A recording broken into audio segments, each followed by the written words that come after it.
Welcome, traveler. You have found your way here because you are looking for a quiet place to rest your mind, a sanctuary away from the noise and the rush of the modern world. Tonight, we are not just telling stories. We are embarking on a profound journey across the golden threads of time. Before we begin, I want you to find your most comfortable position. Adjust your pillows until they cradle you perfectly. Pull the blanket up to your chin, feeling its warmth and its weight. Feel the heavy, comforting pull of gravity as your body sinks deep into the mattress, releasing every ounce of tension you have carried throughout the day. Take a deep, slow breath in through your nose, filling your lungs with calm. Hold it for a brief, quiet moment, and now let it out slowly, imagining all the noise, the stress, and the endless to-do lists, leaving your body with that breath, vanishing into the night air. Tonight, we travel back to the Middle Ages. It was a time when the world was vast, mysterious, and filled with a sense of divine wonder.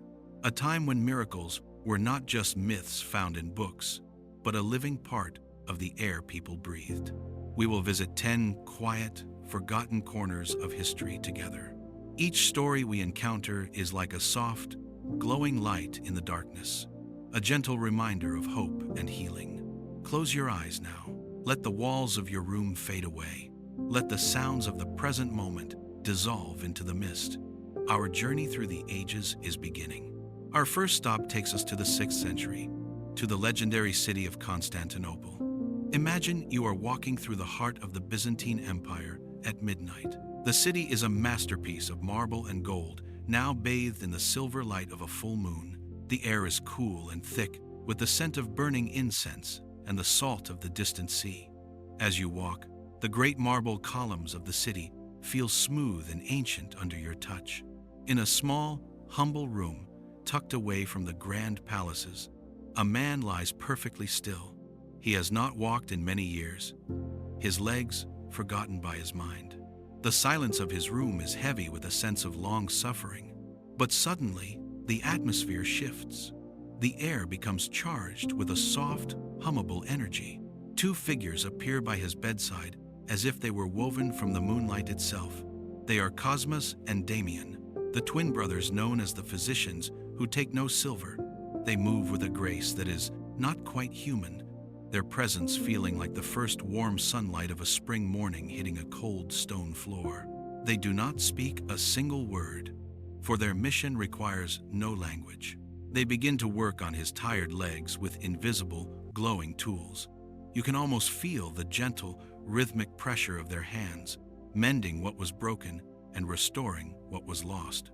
There is no pain, only a deep, pulsing sensation of peace that radiates through the man's entire being. When they vanish as silently as they arrived, the room returns to its quiet state, but something fundamental has changed. The man feels a soft tingle in his toes, a spark of life returning. A miracle has occurred in the absolute silence of the night. Sleep now, traveler, knowing that even in your quietest, loneliest hour, you are never truly alone. We leave the golden domes of the city and move toward the majestic peaks of the Swiss Alps in the 7th century. The air here is sharp, crisp, and smells deeply of pine needles and damp, rich earth. You are standing in the heart of a dense, emerald green forest with a hermit named Saint Gall. Listen to the hauntingly beautiful sound of the wind as it whistles through the ancient needles of the pine trees above. The only other sound is the occasional snap of a dry twig under your feet. Suddenly, a massive shadow emerges from between the towering trunks. It is a bear, enormous and powerful, its fur matted with the frost of the mountains. But look at Saint Gall. He does not tremble. He does not run. He treats this great beast as if it were an old, dear friend. He reaches into his bag and shares his simple bread, and the bear, in turn, helps him carry heavy logs of wood for his fire. Imagine the soft, rhythmic sound of the bear's heavy paws thumping on the mossy forest floor. It is a sacred dance of mutual respect and ancient peace. In this forest, there is no fear, no predator, and no prey. There is only the stillness of the wild and the warmth of a shared fire. Let the rustle of these ancient leaves lull you deeper and deeper into a restorative sleep. We continue our journey to a stone monastery tucked away in the rolling hills of England. The stone walls here are thick, cold, and ancient, holding the echoes of 1,000 years of prayer. Inside a small cell, Abbot Rembert sits in total stillness. He is surrounded by a double darkness, for he has lost both his sight and the power of his voice. He lives in a world of absolute silence and shadows, but inside his mind, the light is blinding. He is envisioning the radiant glow of St. William, a light that no physical darkness can touch. He is shouting with his heart, sending out a silent, powerful prayer that vibrates through the very stones of the monastery. Imagine the exact moment the light breaks through the veil. A soft, warm glow appears at the edge of his vision, growing brighter and clearer until the magnificent colors of the world return. He sees the emerald green of the courtyard, the ruby red of the altar cloths, and the deep sky blue of the morning air. His voice returns like a gentle mountain stream, starting to flow after a long winter freeze. This story teaches us that sometimes the most beautiful and powerful things happen when we finally stop trying to speak and start trying to truly listen to the silence.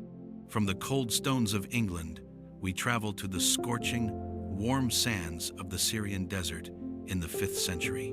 The desert at night is a vast, purple ocean of dunes, stretching out toward an infinite horizon. The stars above are so large and so bright, they look like clusters of diamonds resting on a bed of dark velvet. High above the ground, perched upon a simple stone pillar that reaches toward the heavens, sits Saint Simeon. He is a dark silhouette against the massive, glowing moon. He has found his peace in the height, far above the noise, the greed, and the chaos of the world below. People travel for hundreds of miles just to stand in the cooling shadow of his pillar. Imagine the warmth of the desert sand finally cooling down as the night deepens. Listen to the absolute silence of the dunes, a silence so deep it feels like a physical weight. Simeon reaches down a hand in blessing, and it feels like a cool, refreshing breeze passing over a fevered brow. Rest now in that desert stillness. You are safe. You are held. You are high above your worries, drifting among the stars. In a tiny, sun-drenched room in Norwich, Lady Julian is looking at a small, simple object resting in the palm of her hand. It is a hazelnut, brown and humble. She is weak and tired from a long illness, but her heart is overflowing with a strange, radiant joy.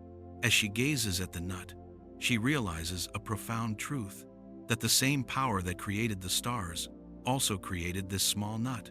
She understands that it exists because God made it, God loves it, and God keeps it.